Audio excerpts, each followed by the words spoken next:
పాలేరు నియోజకవర్గం బీసీ నాయకులు వెన్నుబోయిన రమేష్ యాదవ్ తీన్మార్ మల్లన్నపై జరిగిన దాడిని ఖండించారు. ఈ సందర్భంగా మాట్లాడుతూ బీసీలందరూ మేల్కొనాలి, బీసీలకు అన్యాయం జరుగుతుంది. తీన్మార్ మల్లన్న బీసీలకు అన్యాయం జరిగిందని అతను వార్తా ఛానల్లో మార్నింగ్ న్యూస్లో బీసీల కోసం మాట్లాడుతూ బీసీలను చైతన్యపరుస్తుంటే, బీసీలు కోల్పోయిన హక్కుల కోసం తీన్మార్ మల్లన్న పోరాడుతుంటే అతన్ని అణిచివేసే ధోరణిలో కొందరు ప్రయత్నిస్తున్నారు. తీన్మార్ మల్లన్న క్యూ న్యూస్ కార్యాలయంపై దాడికి దిగడం మంచిది కాదు. ఏదన్నా ఉంటే చట్టపరంగా పోవాలి, లేకపోతే చర్చలు జరపాలి. బీసీ నాయకులను అణిచివేసే విధంగా చేయరాదు. ఇప్పటికైనా తెలంగాణ ముఖ్యమంత్రి రేవంత్ రెడ్డి తీన్మార్ మల్లన్న క్యూ న్యూస్ కార్యాలయంపై దాడి చేసిన వారిని తక్షణమే శిక్షించాలి అని డిమాండ్ చేశారు. లేనిడలా బీసీలు చూస్తూనే ఉన్నారు. రానున్న రోజుల్లో అందరికీ బుద్ధి చెబుతారు. బీసీ నాయకులు వెన్నబోయిన రమేష్ యాదవ్ అని అన్నారు. నా పేరు వెన్నబోయిన రమేష్ యాదవ్, పాలేరు నియోజకవర్గ నాయకుడు, బీసీ నాయకుడు. నేను ఏంటంటే నిన్న జరిగిన సంఘటన తెలంగాణలో బీసీలు 2 కోట్లన్నర ఉన్నటువంటి బీసీలకి ఒకటే విజ్ఞప్తి చేస్తున్నా. నేను బీసీ సోదరులారా, మనం రాష్ట్రంలో కానీ, జిల్లాలో కానీ, నియోజకవర్గంలో కానీ, గ్రామంలో కానీ, ఎక్కడికి వెళ్ళినా కానీ మనం 60% మనం ఉంటాం. మనం 60% మనం ఉండి మనం రాజ్యాధికారానికి దూరంగా ఉంటున్నాం. ఎందుకు అంటే తెలంగాణ రాష్ట్రంలో ఉన్నటువంటి అన్ని అగ్రకుల పార్టీలు మన బీసీ ఓట్లను వేయించుకొని బీసీని మోసం చేయడమే పనిగా పెట్టుకుంటున్నారు.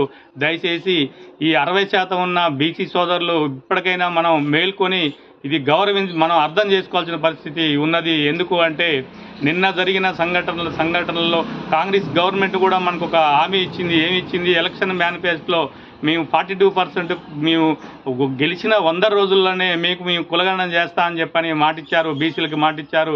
గెలిచి 13 సంవత్సరాలు కావస్తున్నా కానీ మనకి కులగణన చేశారు. కానీ కులగణన మనకి 65 మనం 56% ఉంటే 56%ని 42% అని చెప్పారు. ఈ 42%లో కూడా మన వాటా యాదవ్లో మేజర్గా ఉన్నటువంటి యాదవ్ల వాటా ఎంత, మేజర్గా ఉన్నటువంటి ముదిరాజుల వాటాలు ఎంత, గౌడాస్ వాటా ఎంత అని మన బీసీలకున్న కులాలకున్న వాటాలు తేల్చుకోకుండా మళ్ళీ మళ్ళీ స్థానిక సంస్థల్లో గెలవడం కోసం మళ్ళీ బీసీలని మోసం చేయడానికి వస్తున్నారు. అదేవిధంగా స్థానిక సంస్థల్లో మీకు చట్టసభల్లో ఈయనని చెప్పని మళ్ళీ బీసీలని మోసం చేస్తున్నారు. ఇంకా ఎన్ని రోజులు మనం అగ్రకులాల పార్టీలలో మనం బీసీలు మోసపోతుంటాం, ఇంకా మోసపోతున్నాం. దయచేసి అందరూ కూడా అర్థం చేసుకోవాలి. కింది స్థాయి నుంచి, రాష్ట్ర స్థాయి నుంచి కింది గ్రామ స్థాయి వరకు కూడా బీసీ సోదరులు అర్థం చేసుకున్న పరిస్థితి ఉన్నది.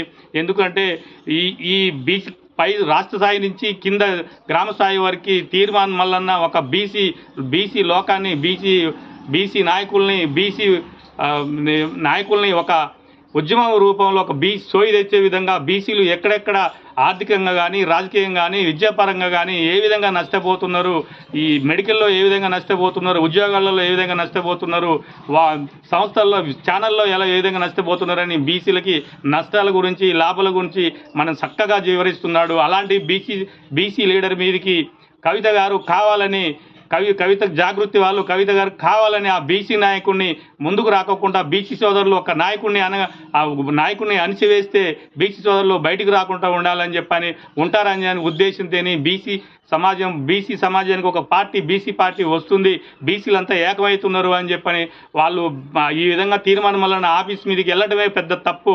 ఏదైనా కూర్చొని మాట్లాడుకోవాలి, ఏమైనా ఉంటే చట్టాలు ఉన్నాయి, ఏదన్నా అవసరం అంటే కూర్చొని మాట్లాడుకునే పరిస్థితి ఉంటుంది. లేదంటే పోలీస్ స్టేషన్లో కంప్లైంట్ ఇచ్చుకుంటారు, చట్టాల దగ్గరికి పోవాల్సిన పరిస్థితి ఉంటుంది. అయినా కానీ కొంతమంది జాగృతి గుండాలు వేసుకొని ఒక చెంచాగిరి వేసుకొని ఆఫీస్ మీద పోవడం అనేది చాలా దారుణమైన తప్పు. అది తీవ్రంగా బీసీ సోదరులు రాష్ట్ర బీసీ సోదరుల తరపున నేను తీవ్రంగా ఖండిస్తున్నా. బీసీలు అంటే మీ కళ్ళకి కనపడట్లేదా? 10 సంవత్సరాలు మీ నాన్నగారే సీఎంగా ఉన్నాడు. సీఎంగా ఉన్నప్పుడు కూడా బీసీ బంధు అని చెప్పిన ఒక మంత్రి గారు ఆ ముఖ్యమంత్రిని కేసీఆర్ని అడిగితే బీసీలా నాకు గోసిగాల అని అన్నారు.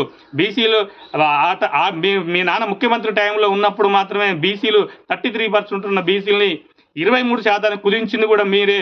ఇప్పుడు బీసీల మీద కపట ప్రేమ ప్రకటించుకొని మేమేదో బీసీల కోసం పోరాడుతున్నామని చెప్పని మీరు ముందుకెళ్ళి ఏదో సాటు వంకలు చెప్తున్నారు. అయినా కానీ మిమ్మల్ని బీసీ సోదరులు ఎవరు నమ్మరు. దయచేసి మీరు ఇప్పటికైనా సరే మీ తప్పును ఒప్పుకొని మీ మల్లన్న గారికి మీరు క్షమాపణ చెప్పాలి, బహిరంగం చెప్పుకోవాలి. లేదంటే కాంగ్రెస్ గవర్నమెంట్కి, రేవంత్ రెడ్డికి ఒకటే విజ్ఞప్తి చేస్తున్నాను. ఎందుకంటే ఏదైనా ఉంటే ముఖ్యమంత్రి గారికి కంప్లైంట్ ఇచ్చుకోవాలి, లేదంటే ఏదైనా ఉంటే పోలీస్ వ్యవస్థకి కంప్లైంట్ ఇచ్చుకోవాలి. కానీ ఇలాంటి దారుణం 10 మంది గుండాలు వేసుకొని 100 మంది గుండాలు వేసుకొని ఆఫీస్ మీదకి పోవడం అనేది చాలా దారుణ పరిస్థితి. ఇది తీవ్రంగా ఖండిస్తున్నాను. ఇలా చేయటం ఎందుకంటే బీసీ సోదరుల కనుక మేము కూడా తిరగబడే పరిస్థితికి అని వస్తే మీరు ఎక్కడ ఉంటారని అర్థం చేసుకోవాలి. ఇప్పటికైనా ఆధిపత్య కులాలు, అగ్ర కులాలు ఇప్పటికైనా మీరు మా బీసీ సోదరుని ఎక్కడైనా బీసీ సోదరు జోలికి వచ్చి అంచినట్టు కనుక ఉంటే మీ మీద మేము కూడా ఖచ్చితంగా మేము కూడా తీవ్రమైన పరిస్థితులు మీరు ఎదుర్కొంటారని చెప్పని హెచ్చరిస్తున్నా.